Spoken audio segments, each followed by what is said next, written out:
Hola, ¿qué tal? ¿Cómo estamos? Buenas noches, buenos días, buenas tardes, dependiendo de dónde nos encontremos o viendo este programa de economía y desarrollo a través de Universal TV Digital.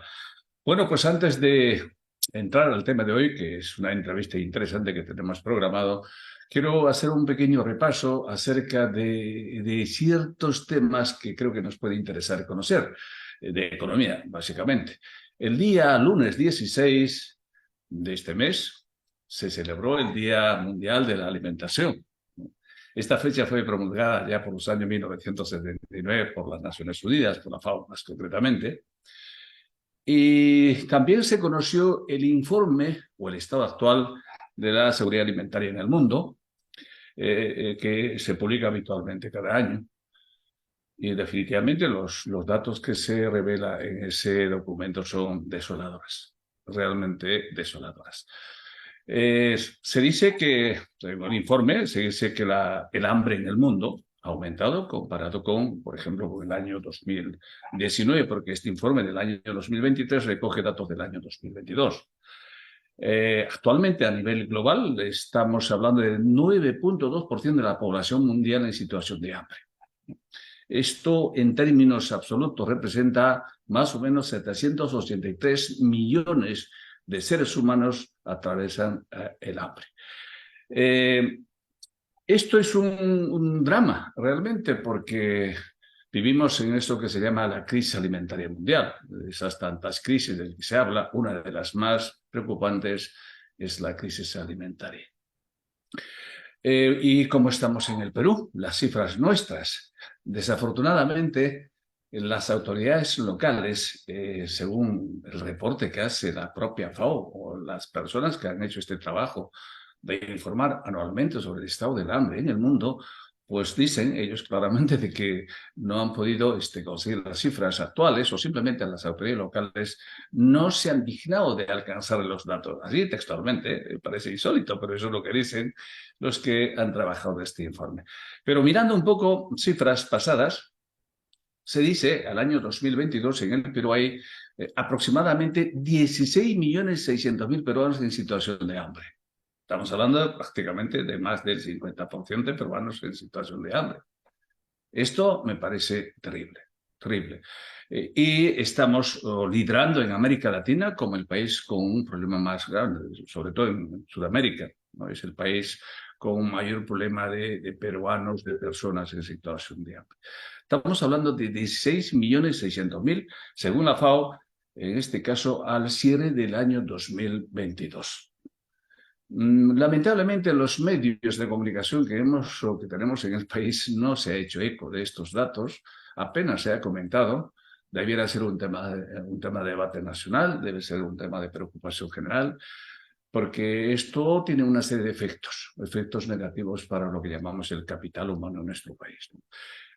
Digamos, los más golpeados con este problema del hambre que afecta a millones de peruanos son los niños, ¿no? Esos niños que tienen edades de 3 a 5 meses o los primeros años de edad. ¿Por qué? Porque no se alimentan adecuadamente y cuando una persona no se alimenta adecuadamente tiene problemas con las neuronas, tiene problemas con la inteligencia, tiene problemas con el crecimiento, etcétera, etcétera. Verdaderamente un problema estructural que va de menos a más. Los programas sociales que se han puesto en marcha en nuestro país para atacar los efectos de este problema pues no han tenido los resultados esperados. Se está incrementando cada vez más las famosas ollas comunes, los comedores populares, y eso es simplemente síntoma de que el hambre aumenta, el hambre crece más y más en nuestro país.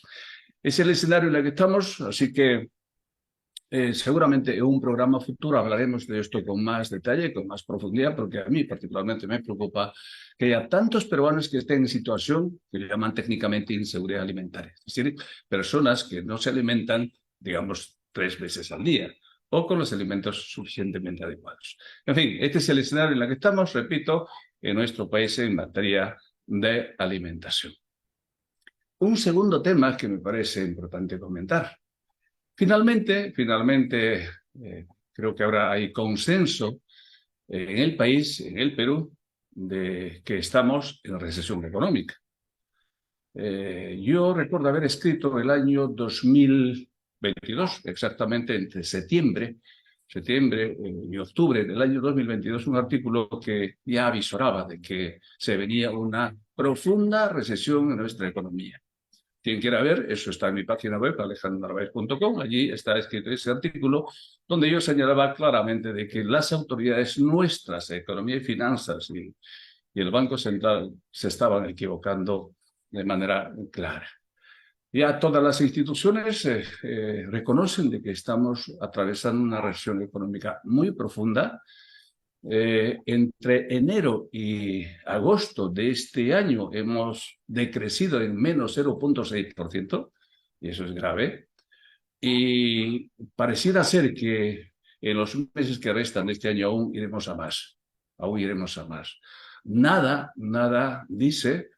indica de que podríamos estar en una situación mejor en lo que resta de este año.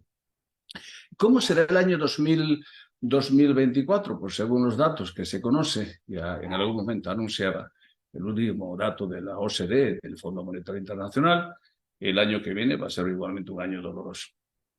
Y sumado a esto, los problemas que tenemos en el entorno mundial, evidentemente nuestra economía se ha duramente golpeado. Los planes que en principio debiera ponerse en marcha para aliviar o para reactivar la economía, pues no se ve. No existe un plan concreto. El ministro de Economía, Alex Contreras, no dice nada, aunque finalmente creo, después de una actitud un poco tosuda del ministro de Economía y el propio Julio Velarde del Banco Central de no reconocer que estábamos en una situación de crisis profunda, pues no dicen, no tienen, digamos, medidas concretas. ¿Cómo salimos de este agujero? ¿Cómo salimos de esta crisis? ¿Cuáles son los síntomas de este problema de recesión? Simplemente más desempleo, menos consumo, menos inversión. Más desempleo, menos consumo, menos crecimiento económico. Y eso es lo que estamos en este momento observando. Incluso en este escenario, una cosa bastante curiosa, los precios siguen altos. ¿No? Ya no es un tema de demanda. Los precios siguen altos porque el grueso de lo que nosotros consumimos son básicamente importados. Y un escenario en que el dólar está subiendo, el precio del dinero en Estados Unidos está muy alto, evidentemente eso hará que todavía suframos mucho más, sobre todo en nuestro país. ¿Y quiénes son los más golpeados? Pues aquellas familias que no tienen trabajo, que están desempleados. Hay cifras realmente alarmantes. Casi el 50% de la población económicamente activa está subempleada. Y de ese grueso porcentaje de peruanos que están subempleados, más o menos el 25% de jóvenes entre 15 y 29 años no tienen trabajo. Se estima que el 34 al 40% de jóvenes quieren irse del país, quieren irse del Perú, quieren salir de este país, quieren dejar nuestro país. Imagínense ustedes ese drama. Así que estamos en ese escenario de nuestro país que realmente preocupa. Preocupa y no hay señales claras de hacia dónde vamos. La economía peruana está un poco, diría yo, generosamente, sin rumbo. Sin rumbo. No hay una orientación clara, no hay planes anticrisis, no hay una dirección bien, definida de cómo salimos de este atolladero, cómo salimos de esta crisis. Y si a esto se le suma el problema del niño, la situación será todavía mucho más catastrófica. Y yo no soy pesimista, ni mucho menos. Simplemente estoy intentando leer los datos que son públicamente disponibles. Datos que están ahí y cada uno saque sus propias conclusiones. Creo que ese es el tema en este momento. Bueno, vamos ahora sí. Dicho esto, voy a dejar de lado de momento comentar sobre el problema mundial. Estamos en este momento atravesando dos guerras. La guerra que tenemos en Ucrania, Rusia, Ucrania y Occidente. Por otro lado, en Medio Oriente, esta guerra que va de menos a más, que también es un tema realmente escalofriante. Y permítanme ustedes, pues decir que es dramático. Dramático lo que está pasando los palestinos en este momento. Yo creo que el mundo entero se está levantando contra esto. Esto no puede ser. No hay medios que no vean las imágenes, que no se conozcan estas imágenes de lo que es tan doloroso de que haya niños, miles de niños, niñas, hombres muriendo. Y eso tiene que terminar, debiera terminar cuanto antes. Bueno, decía que esta noche vamos a conversar de algo interesante. Yo seguía yo sigo habitualmente encuestas que se publican por distintos medios, distintas instituciones especializadas en encuestas. Por ejemplo, el INI publica datos acerca de los problemas que más le preocupan a los peruanos. Ipsos también publica datos de qué cosa es lo que más le preocupa a los peruanos. Y hay datos de este año, 2023. Y bueno, mirando las cifras, yo veía de que una de las principales preocupaciones, uno de los principales problemas que le preocupa a los peruanos es el tema de la corrupción, ¿no? En el número uno, o sea, en un ranking de qué más le preocupa a los peruanos está la corrupción. En segundo lugar está el tema de la inseguridad ciudadana o la falta de seguridad. De estos tres temas hablaremos con nuestro invitado de hoy, que es el doctor Aníbal Merino, si mal no recuerdo, Ángel Merino. Ángel Merino, que es un coronel en situación de retiro, además de ser un abogado, tiene una serie de estudios de maestría en gestión pública, derecho penal, etcétera, etcétera. Así que le damos la bienvenida al doctor Merino. Doctor Merino, un gustazo, bienvenido a Economía y Desarrollo. Adelante, por favor. Gracias, doctor Narváez. De verdad, gracias por invitarme a este espacio de reflexiones tan importantes en la situación que hoy día estamos viviendo. Eh, yo creo que importante sentarnos, pero para hacer una reflexión profunda, holística y estructural de lo que está sucediendo hoy día, como usted bien lo ha hecho en el mundo, y terminar por aterrizar ese análisis reflexivo para ver qué es lo que está sucediendo aquí en el país. Así que yo agradecido por la invitación y a disposición de ustedes. Sí, vamos a tutearnos, Ángel, Ángel, Alejandro.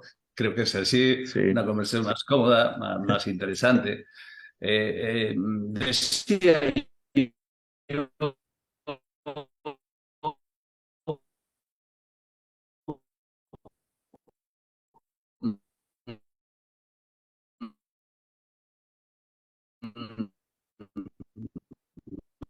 ahora mismo revisaba algunos datos más le preocupa a usted, muchísima trayectoria profesional y creo que tiene.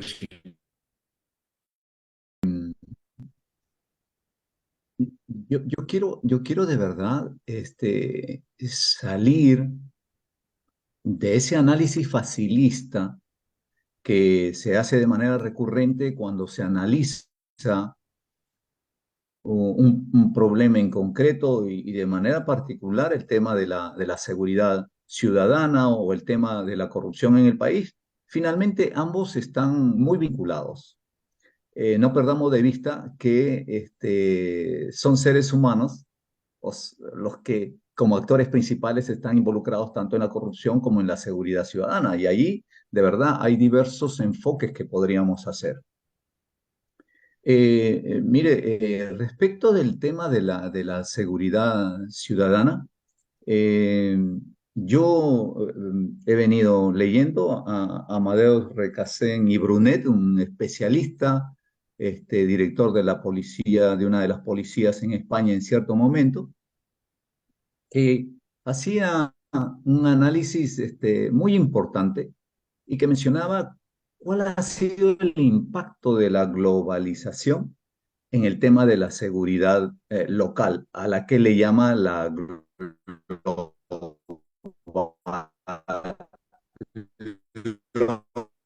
globalización.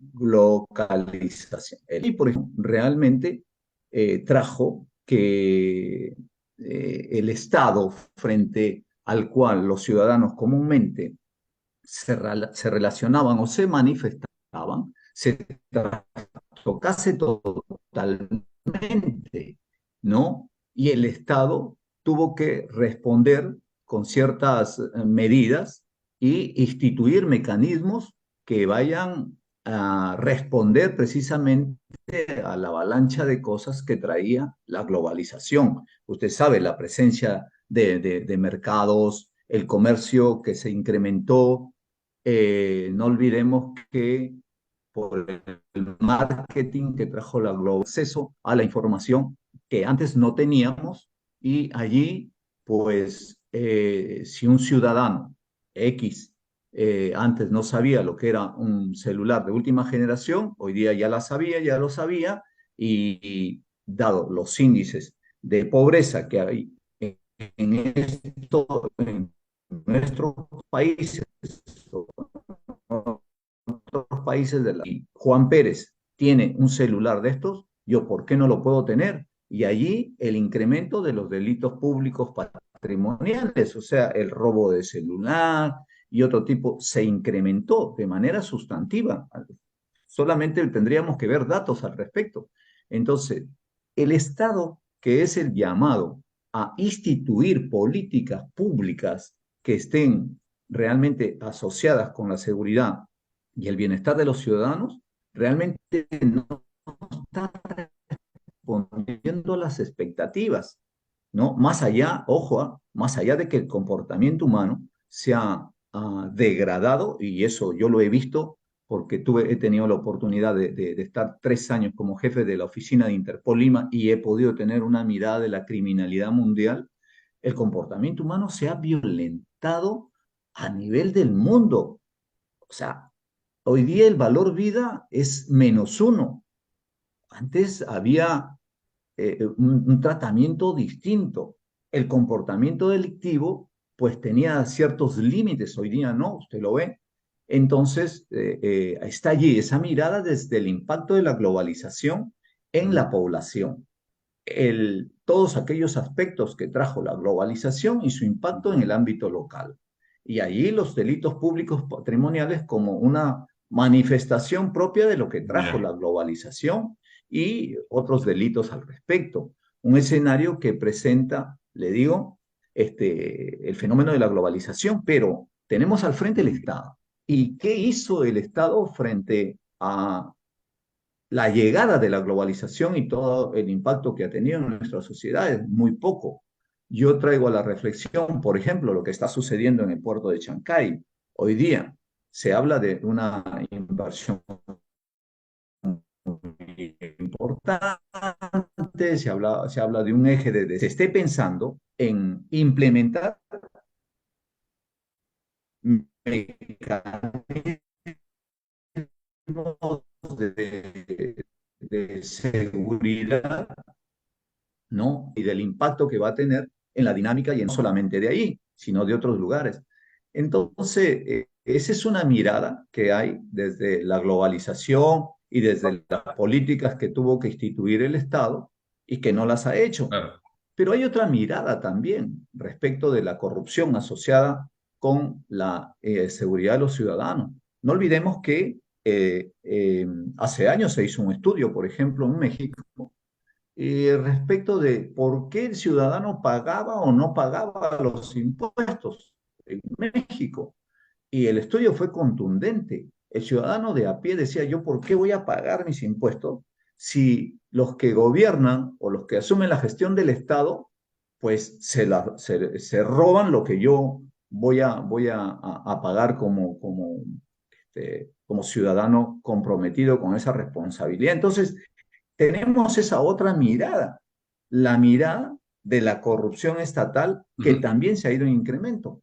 Ahora, no sé si esa... Ángel, yo quiero un poquito retomar eso que dijiste en torno a la globalización que traía un poco malas prácticas, ¿no? Algo así. No sé si entendí mal.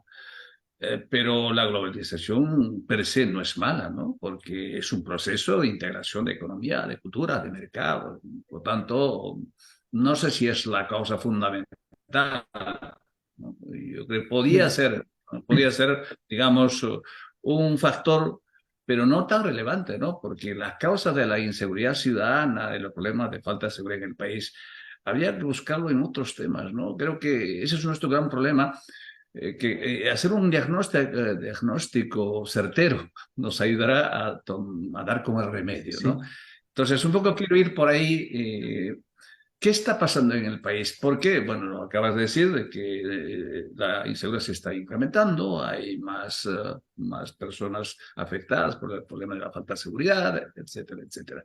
Pero la pregunta clave es, ¿dónde está el problema? ¿Cuál es la causa? ¿Por qué no damos con el remedio?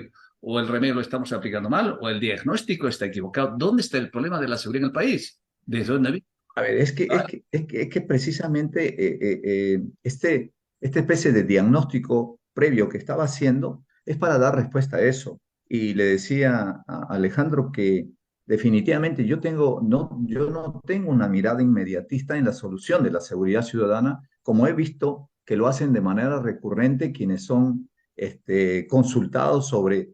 No hay una fórmula mágica, y usted está viendo la declaratoria del estado de emergencia no ha ayudado en mucho. Es que ahí hay un aspecto que desde la prensa también se presiona para que determinado gobierno, en este caso el gobierno actual, dé una fórmula mágica que dé la solución al tema. Yo lo voy a decir con mucha pena que no hay. Aquí la solución es estructural, la solución es integral.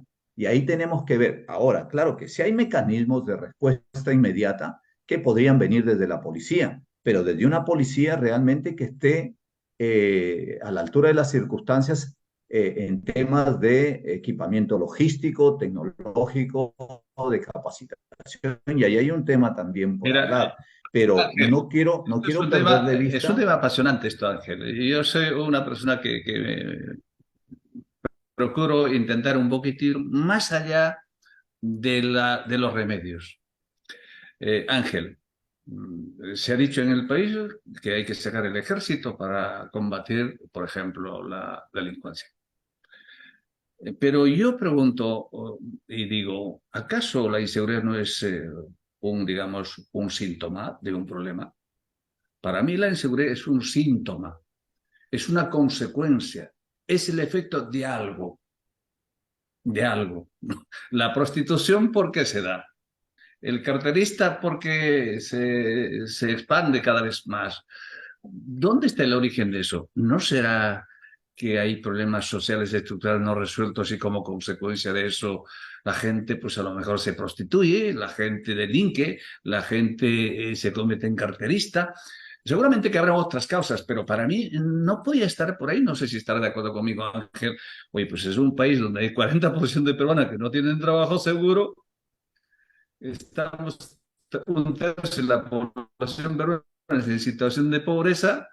Bueno, entonces, ¿por qué no buscamos por ahí?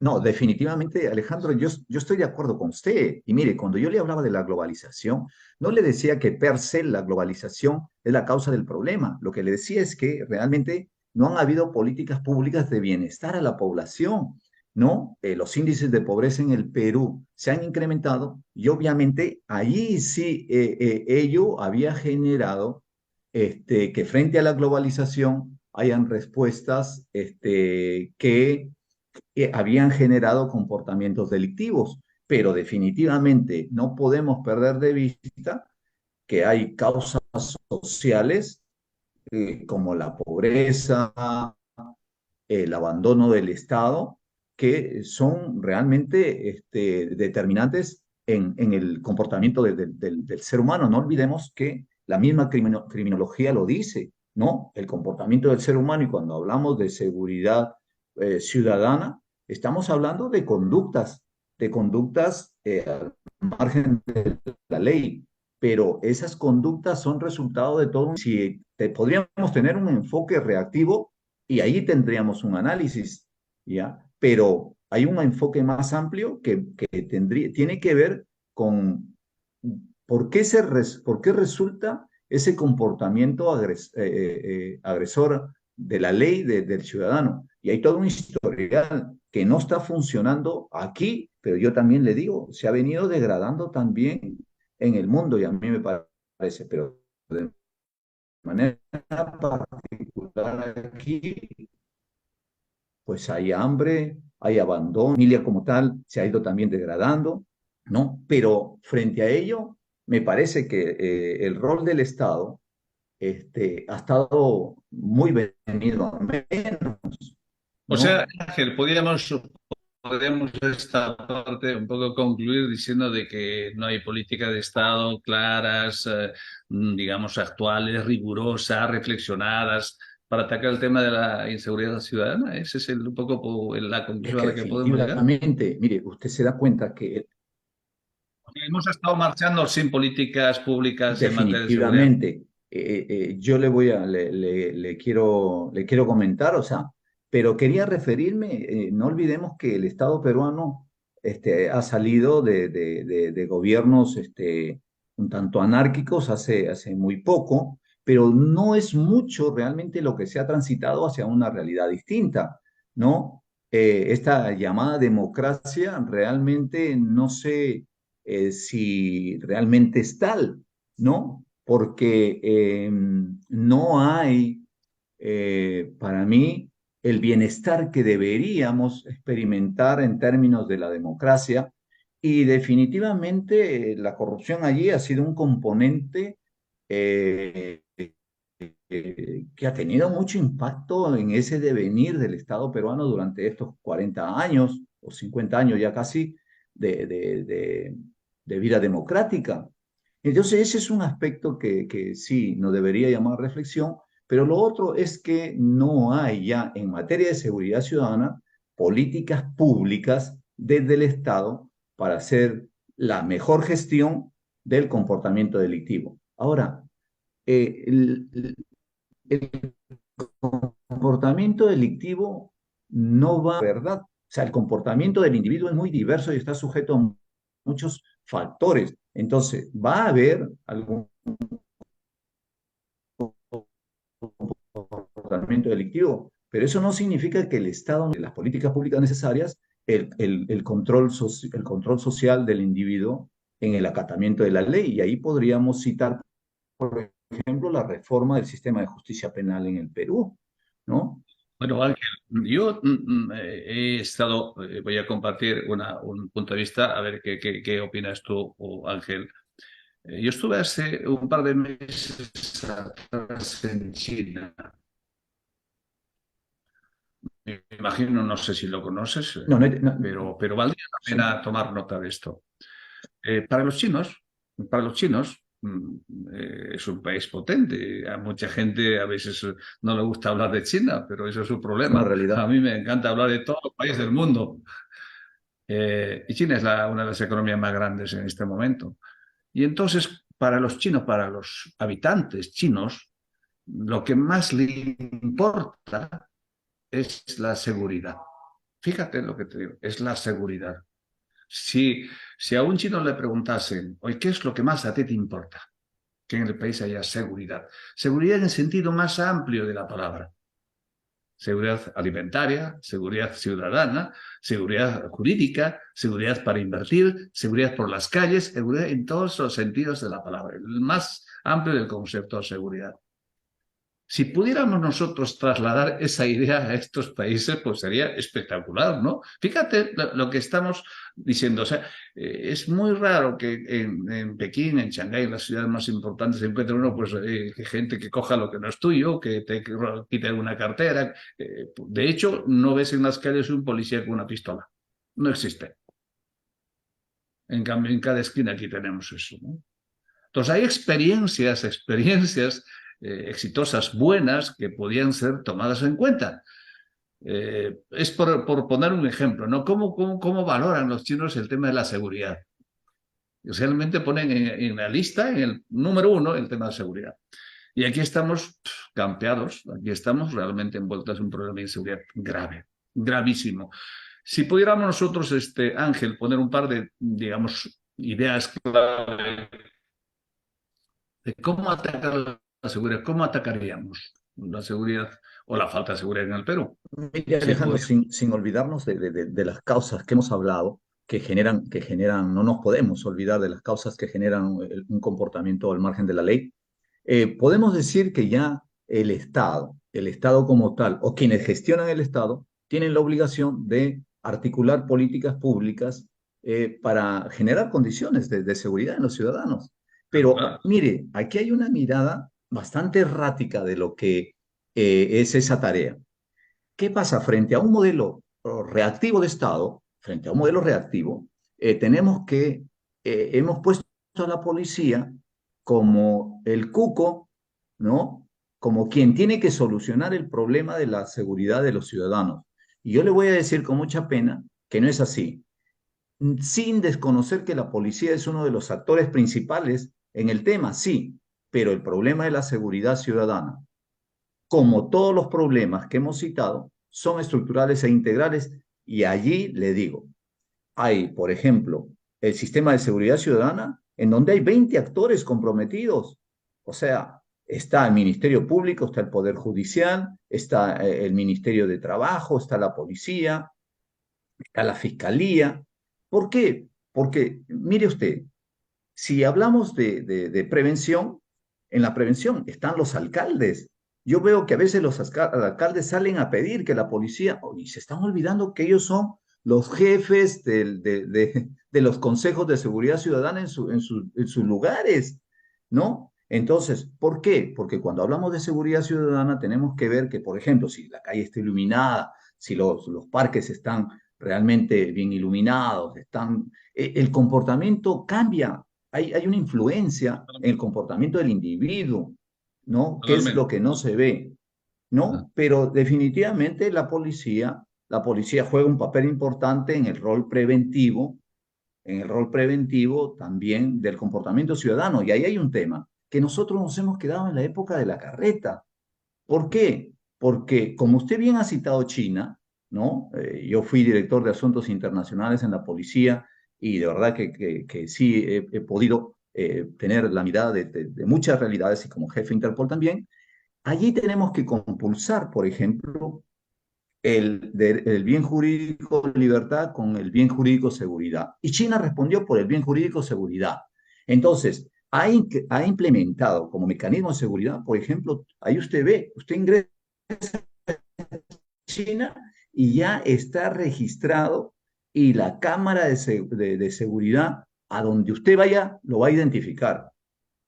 Hoy día queremos, y usted citó un tema, hoy día queremos más policías cuando eso es de la época de la carreta. Las ciudades han crecido, las poblaciones se han incrementado. Ya no podemos poner un policía en cada esquina. Eso es una cosa de locos, ¿no? Y yo escucho en la televisión que están diciendo que por qué no más policías, que por qué. Eso es China, tiene centrales que monitorean, ¿no? Y puestos policiales ubicados de manera estratégica que están articulados con todo un cerebro tecnológico.